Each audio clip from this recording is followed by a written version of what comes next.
بچوں وہاں پہ ڈھاسو پتہ چلے گی خرمان ذریعہ تھی ایک دم سے ہم کو سن کپڑا مٹیتا نہ پڑا. السلام علیکم ورحمۃ اللہ وبرکاتہ. الحمد للہ کفی وسلام علی عبادہ الذین اصطفى اما بعد فاعوذ باللہ من الشیطان الرجیم بسم اللہ الرحمن الرحیم.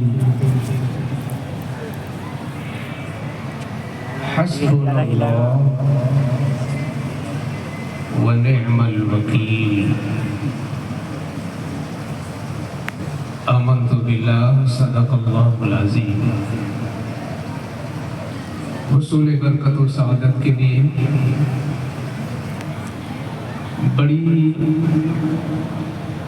سنجیدگی اور متانت کے لہجے میں عاجزانہ مومنانہ غلامانہ خاشعانہ طور پر بارگاہ رسالت مآب صلی اللہ علیہ وسلم میں اجتماعی طور پر سب لوگ مل کر درود شریف پڑھیں. اللہم صلی علی سیدنا و شفیعنا و طبیبنا و مولانا و ملجانا محمد معدن الجود والکرم و آلہ و بارک وسلم صلی اللہ تعالی علیہ وسلم.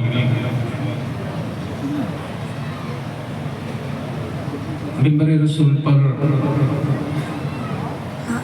اس عظیم الشان خانقاہ کی ذمہ دار قابل قدر شخصیات جلوہ گر ہیں اور اطراف کے بھی کئی مقتدر اور قابل قدر سجادگان ہمارے بیچ جلوہ افروز ہیں. میں چاہتا ہوں کہ آج ایک ایسے موضوع پر کچھ گفتگو کر لیں کہ عام طور پر خطبہ اس موضوع کو ٹچ نہیں کرتے اور ہمارے اجلاس میں عام طور پر وہ گفتگو موضوع سخن نہیں بنتی اور لوگ اس پر کلام نہیں کرتے. یہ جو کچھ بھی ہے بہاریں ہیں زمین پر آسمان تک، یہ ساری چیزیں جو کچھ ہمیں نظر آ رہی ہیں بلا شبہ یہ سب اللہ کی قدرت کے مظاہر ہیں. ابھی کلیم دانش صاحب نے جو شعر ایک پڑھا تھا دراصل وہی ہمارا موضوع بھی ہے. وہ جو آپ نے پھول مہکتا کیا پھول کھل سکتا ہے، جی پھول کھل سکتا ہے کیا.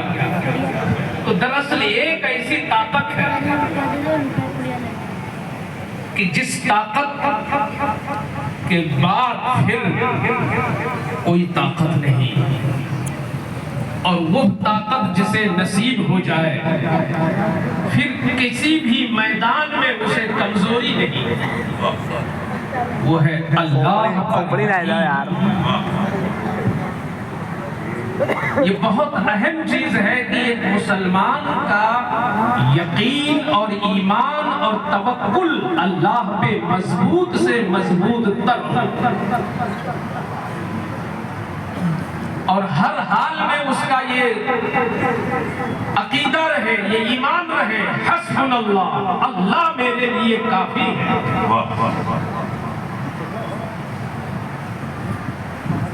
اللہ کی محبت پر کیوں گفتگو نہیں ہوتی؟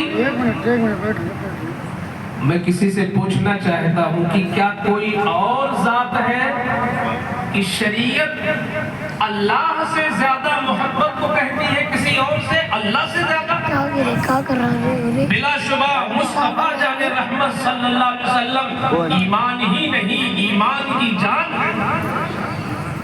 مگر ہم اس کہنے میں بھی حق پر ہیں کہ حضور سے بھی زیادہ محبت اللہ سے ہونا چاہیے. حضور اکرم صلی اللہ تعالیٰ علیہ وسلم سے محبت کیوں؟ اس لیے کہ ایک انسان اپنے محسن سے محبت کرتا ہے، حضور سے بڑا کوئی محسن نہیں۔ ایک انسان حسن سے پیار کرتا ہے، رسول سے زیادہ کوئی حسین نہیں۔ ایک انسان مجبوریوں میں کام آنے والے اور مدد کرنے والے سے تعلق و ربط رکھتا ہے، محبت کرتا ہے کہ یہ میرے کام آیا، حضور سے بڑھ کر کوئی کام نہیں آیا۔ تو ساری کائنات میں سب سے زیادہ حضور سے محبت، مگر حضور کو اللہ نے بنایا اور اللہ نے ہمیں ان کی امت میں پیدا کیا، اس لیے اللہ سے ان سے زیادہ محبت، حضور سے زیادہ محبت اللہ سے، اور ساری کائنات میں سب سے زیادہ محبت حضور سے۔ کہ میں کہیں ہوا میں تیر نہیں چلاتا، بخاری شریف کی حدیث پاک ہے، آقا ارشاد فرماتے ہیں ثلاث من کن فی وجد حلاوت الایمان، جس بندے کے اندر تین باتیں آ جائیں اسے بریانی کا ٹیسٹ نہیں ایمان کا ٹیسٹ محسوس ہوگا۔ ارے سموسے کا ٹیسٹ تو غیروں کو بھی محسوس ہوتا ہے، ہم مسلمان ہیں نا، ہمیں تو سجدے میں لطف آنا چاہیے۔ اگر ہوٹل کی عمدہ چیز تمہیں چٹکارے لے کر کھاتے ہو تو کیا تمہارا تمہیں امتیاز ہے؟ تم بدر و احد میں ڈٹنے والے لوگ ہو نا، تمہیں تو رکوع اور قیام میں مزہ آنا چاہیے۔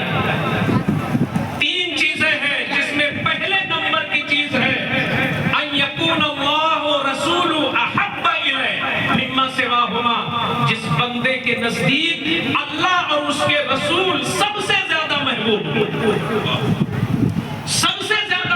ہو، اس بندے کو ایمان میں لذت لگے گی۔ ایمان کی لذت کیا ہے؟ اس کو یوں محسوس کرے کہ آج 3 بجے تک جلسہ سننے کے بعد اگر کسی طرح ہم الارم لگا کے اٹھ بھی جائیں نماز میں تو نماز جیسے لگے گی مجھے بھاری پڑ رہی ہے، 4 رکعت ایسے لگے گی جیسے 12 رکعت والی پڑھ رہے ہیں، 4 رکعت بھی بھاری پڑے گی۔ لیکن وہ کون سی چیز تھی، وہ کون سی ادا تھی، وہ کون سی طاقت تھی، وہ کون سا نشہ تھا کہ پنکھا چلا کر سنت فجر پڑھ رہے ہیں، سوچ رہے ہیں کتنی چھوٹی صورت انتخاب کر لیں، اے سی چلا کے ظہر پڑھ رہے ہیں، سوچ رہے ہیں کون سی صورت پڑھ لیں۔ یہ گویا کہ ایمان کی چاشنی نہیں ملی، لیکن تلواریں چل رہی ہیں، موت منہ دکھا رہی ہے، حالات گمبھیر ہیں، بھوک کی تاب نہیں، پیاس بہت شدت کی ہے، مگر سجدہ طویل سے طویل ہوتا جا رہا ہے۔ یہ کوئی اور لذت نہیں ہے، یہ ایمان کی لذت ہے، یہ اللہ پر یقین کی لذت ہے۔ نعرہ تکبیر، نعرہ رسالت، علماء اہل سنت، مسلک اعلیٰ حضرت عرف قادری یاسینی۔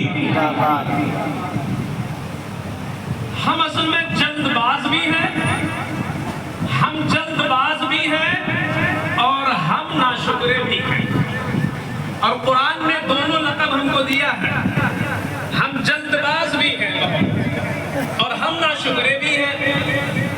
ہوتا کیا ہے مولانا صاحب، چاہے ہم ہوں چاہے آپ، غلطی یہ ہوتی ہے کہ جب ہم نیکیوں میں دیکھتے ہیں تو اپنے سے نیچے والے کو دیکھتے ہیں، اور نعمتوں میں جب دیکھتے ہیں تو اپنے سے اوپر والے کو دیکھتے ہیں۔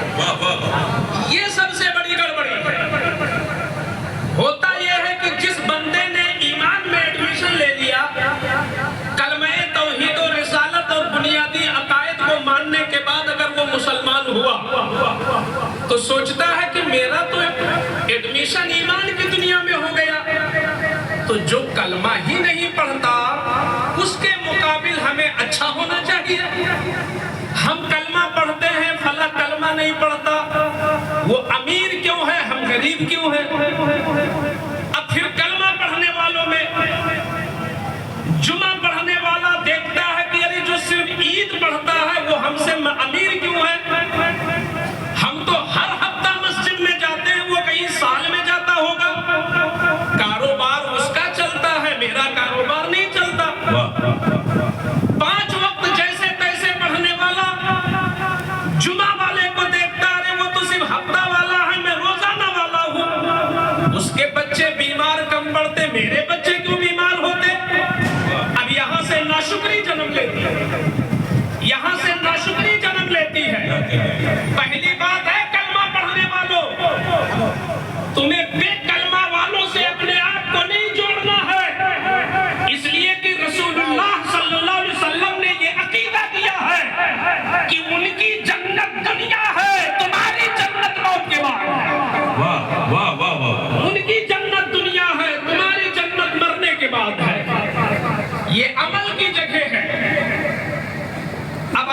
سکون اس وقت ملے گا، اب آپ کو سکون اس وقت ملے گا اور اللہ کا شکر اس وقت پیدا ہوگا اور اللہ سے محبت اس وقت بڑھے گی اور اللہ کی ذات سے تمہارا کانٹیکٹ اس وقت مضبوط ہوگا جب تم نیکیوں میں اپنے سے اوپر والے کو دیکھو گے، جب تم نیکیوں میں اپنے سے اوپر والوں کو دیکھو گے۔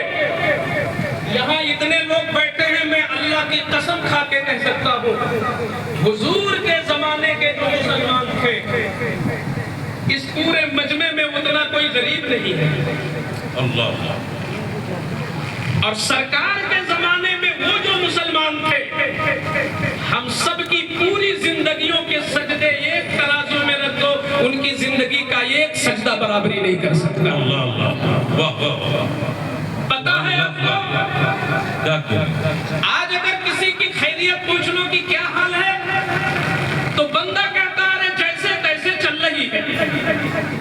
بھائی صاحب تجارت آپ نے دکان کھولی، کیا حال ہے؟ ارے مولانا صاحب بس چل رہا ہے معاملہ۔ یہ ناشکری ہے، یہ ناشکری ہے۔ اللہ سے جڑو، اللہ سے محبت پیدا کرو، قلب میں یقین لاؤ۔ عائشہ صدیقہ فرماتی ہے کہ رسول اللہ صلی اللہ علیہ وسلم کے گھر میں حال یہ تھا کہ 2 مہینے گزر جاتے، چولہا نہیں جلتا، کبھی زمزم اور کھجور پر مہینہ گزر جاتا، گھر میں چولہا نہیں جلتا۔ یہ اللہ کا کتنا بڑا کرم ہے کہ نماز بھی نہیں پڑھتے، صحیح سے روزہ بھی نہیں رکھتے، دن بھر جھوٹ بھی بولتے ہیں، صبح اللہ ناشتہ بھی دیتا ہے، دوپہر میں کھانا بھی دیتا ہے، شام کو بھی کھانا عطا کرتا ہے، کپڑوں پہ کپڑے عطا کرتا ہے، عزتوں پہ عزت عطا کرتا ہے۔ وہ خدا جس نے ہمیں اتنا نوازا ہے، محبت کر تو اس خدا سے محبت کر۔ نعرہ تکبیر، نعرہ تکبیر، نعرہ رسالت، نعرہ رسالت، عرس قادری یاسینی۔ کیا زندگی تھی ان کی؟ حضرت مصعب بن عمیر کو جب میں نے پڑھا تو میں بہت دیر تک سوچتا رہ گیا کہ یا اللہ کیا ہوگا ہم سبوں کا۔ مصعب بن عمیر شاہی خاندان کے، ناز و نعمت میں پلے ہوئے، مگر جب ایمان لاتے ہیں پیغمبر پر تو گھر والوں نے دور کر دیا، ٹاٹ کا لباس پہن کر مصطفیٰ کے دربار میں پہنچے ہیں۔ شاہانہ انداز میں جینے والا ایمان کی بنیاد پر ٹاٹ پہن رہا ہے، اور جب شہادت ہوئی تو گھر میں کفن کا بھی انتظام نہیں تھا۔ جب شہادت ہوئی تو گھر میں کفن کا بھی انتظام نہیں تھا۔ وہ ایمان والے جن کے ایمان پہ جنت کی حوریں بھی رشک کرے، وہ ایمان والے جن کے ایمان کو فرشتے سلام کرے، وہ ایمان والے جن کے لیے قرآن جنت کی گواہی دے، وہ ایمان والے جنہیں مصطفیٰ جنت کی بشارت عطا کرے، وہ مہینوں گھر میں چولہا نہ جلے اور تم روزانہ کھانے والے جس منہ سے ہم کہتے ہیں جیسے تیسے چلتا ہے۔ ارے ہمارے اعمال اس لائق ہے کہ زمین پھٹ جائے، ہم پھنس جائے، آسمان گر جائے، ہم دب جائے، مگر یہ اللہ کی رحمت ہے، وہ کھلاتا بھی ہے، وہ جلاتا بھی ہے، وہ عزتیں بھی عطا کرتا ہے۔ اس مولا سے محبت کریں نا، اس مولا سے محبت کریں۔ جہاں تک بیماری کی بات ہے اور جہاں تک پریشانی کی بات ہے تو اس میں آپ اپنے اوپر والوں کو کیوں نہیں دیکھتے؟ انبیاء سے بڑھ کر بھی کوئی آیا دنیا میں مخلوقات میں؟ سب سے بڑی پوسٹ ہے نبوت۔ انبیاء جو اللہ کے خلیفہ بن کر آئے زمین پر، اللہ کے نائب بن کر آئے خلیفہ۔ ان انبیاء کے ساتھ کیا ہوا دنیا کے اندر؟ پڑھو نا قرآن۔ میں کوئی روایتی گفتگو نہیں کرتا کہ آپ کہو کہ یہ تو فلاں مصنف کی کتاب ہے، ہو سکتا ہے انہوں نے کس عالم میں لکھا ہو۔ میں قرآن سے گفتگو ڈائریکٹ کرتا ہوں، نبیوں کی زندگی ہمارے لیے مثال رہا ہے۔